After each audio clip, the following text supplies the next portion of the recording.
Só para informar, vocês estão no meu cubículo dos livros. Vocês têm de ver as minhas meias de abacate. Ou seja, abacate não, avocado.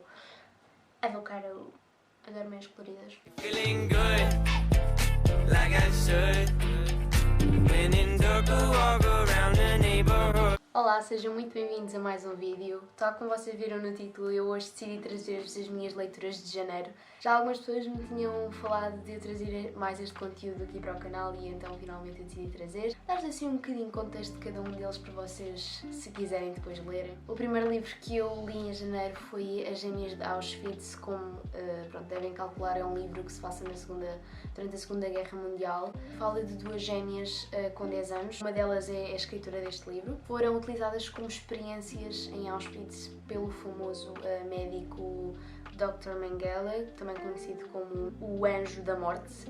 Para além de fazer experiências com gêmeos, eram cobaias que ele mais adorava utilizar. Também era uma daquelas pessoas que escolhia em menos de um segundo o destino das várias pessoas que estavam no campo, ou se iam morrer ou se iam para trabalhos forçados. Eu já sabia um pouco sobre este médico e quando vi o título fiquei bastante interessada porque queria saber um bocadinho mais sobre as experiências que ele fazia com as gêmeas. Basicamente colocava corantes nos olhos deles ou tentava cozê-los uns aos outros para criar gêmeos siameses. Isto não foi informação que eu li no livro. Eu com este livro procurava aprofundar um bocadinho mais das experiências. No entanto, apesar de falarem das experiências das meninas, não aprofundaram tanto. Por um lado era o que eu queria mais no livro, mas por outro lado eu compreendo porque isto é literalmente a experiência delas e com 10 anos elas não iriam lembrar-se das experiências. No geral foi um livro bastante intenso, eu emociono-me facilmente. Obviamente durante a leitura estão constantemente a sentir o clima pesado, não é? Um clima bastante tenso. Quer em livros, quer em filmes deste tema, há sempre ali uma tensão e uma certa tristeza inerente. Para além da escrita também aparecem várias fotos, acaba por mostrar também a veracidade disto tudo e parece que estamos constantemente na pele delas. À partida nós já sabemos que elas sobreviveram, não é? Porque a escritora do livro é uma das gêmeas. E as duas sobreviveram. Neste momento já estão as duas mortas. A Eva, que é a escritora, também fez uns vídeos na internet, se vocês estiverem interessados. Infelizmente uma das gêmeas morreu mais cedo porque, portanto, aquelas experiências que lhes fizeram em Auschwitz tiveram umas certas consequências no corpo dela. No geral houve várias partes emocionantes, tensas, mas também era expectável. É um livro que eu recomendo bastante se estiverem interessados neste tema. Apesar de nós sabermos que os gêmeos são dos que têm mais privilégios em Auschwitz, nós conseguimos ver as condições horríveis que eles também têm, por vezes não comem, a parte sanitária toda também é horrível. E foi uma leitura bastante interessante, eu gostei bastante de ler e recomendo. Eu às Gêmeas de Auschwitz dou 4 de 5 estrelas. Estou? O livro que eu li em janeiro foi As 21 Lições para o Século XXI, do Yuval Noah Harari. Yuval Noah Harari, se é assim que se pronuncia. É um historiador bastante conhecido, existem vários TEDx dele a falar. Assim, tentando resumir a experiência que eu tive com este livro, foi bastante interessante. Foi como se eu estivesse a falar com um homem culto sobre diversas questões atuais e desafios, não é, que nos são impostos diariamente agora no século XXI. Portanto, para além desta conversa que eu tive durante a leitura com este senhor, também me deu asas para refletir um pouco sobre estas questões, algumas soluções, fala-nos do desafio tecnológico, não é? Como é que a tecnologia irá influenciar agora o nosso século, fala do desafio político, já passámos por regimes totalitários e agora parece que a democracia liberal não consegue resolver todos os problemas, tal como por exemplo, alterações climáticas. Será que temos de encontrar outra forma? Será que é através do nacionalismo que iremos combater estes problemas? O que me fez lembrar logo de The Handmaid's Tale, que é uma série que eu já falei, eu vou deixar aqui em cima. Também nos fala um pouco sobre o papel da religião, de Deus, do terrorismo, não é demasiada importância que às vezes as pessoas dão aos terroristas, o problema da imigração, se devemos ou não fechar fronteiras às várias pessoas, que neste momento, como sabemos, relativamente ao coronavírus, é uma das situações que está a ser discutida em Portugal, se devemos ou não fechar as fronteiras perante esta situação do vírus. Portanto, são vários capítulos bastante interessantes que eu gostei bastante de ler e aconselho-vos também a desfrutarem dessa leitura. De 0 a 5, eu dou este livro 5 estrelas. O terceiro livro foi A Quinta dos Animais, também conhecida como O Triunfo dos Porcos, de George Orwell. É um livro bastante fácil de ler. É uma fábula personificada por animais. Portanto, os animais de uma quinta estão fartos de serem obrigados pelos humanos a servirem de sustento para eles. Acabam por rebeliar-se, expulsar os humanos e ficar com a quinta só para eles. Basicamente, este livro é uma crítica à União Soviética de Stalin. Não é toda aquela manipulação e corrupção. No geral, mostra que o homem tem sempre a tendência de procurar o poder e há sempre um líder. Não há uma igualdade entre todos os homens. Existem vários animais. Os porcos estão a governar.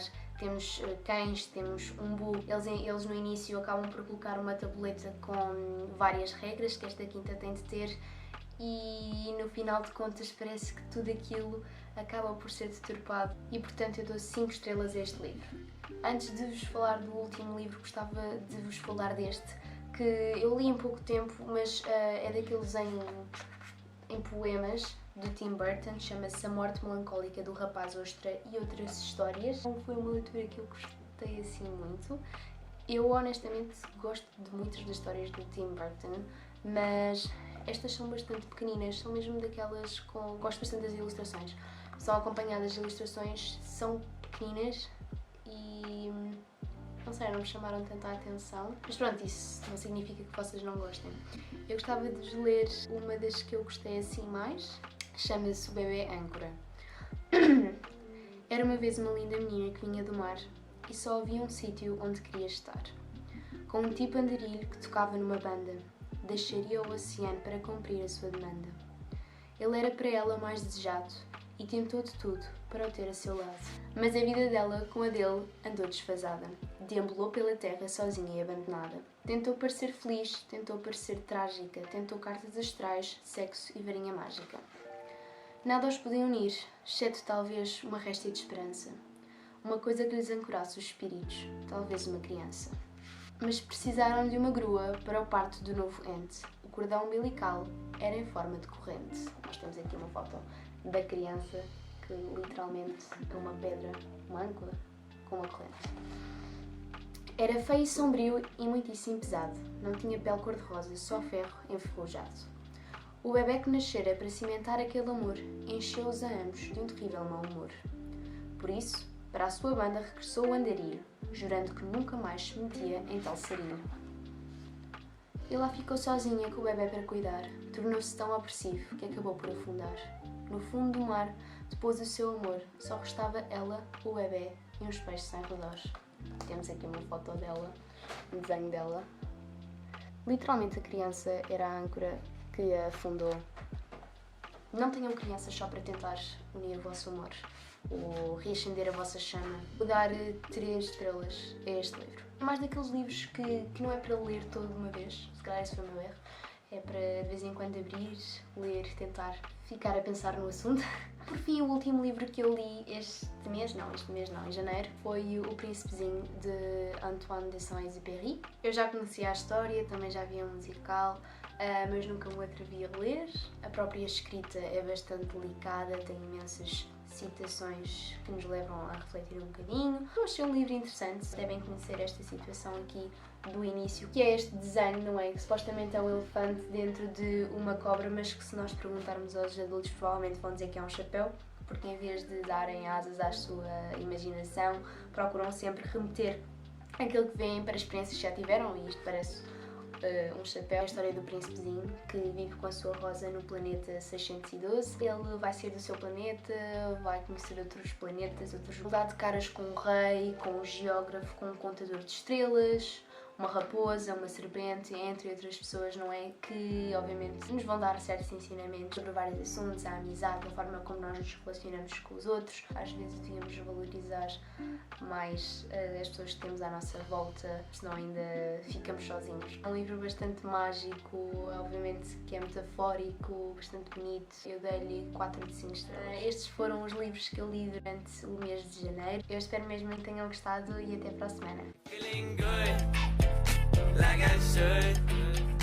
When in dark, I walk around the neighborhood, feeling blessed, never stressed. Got that sunshine on my Sunday bed. can be a better day.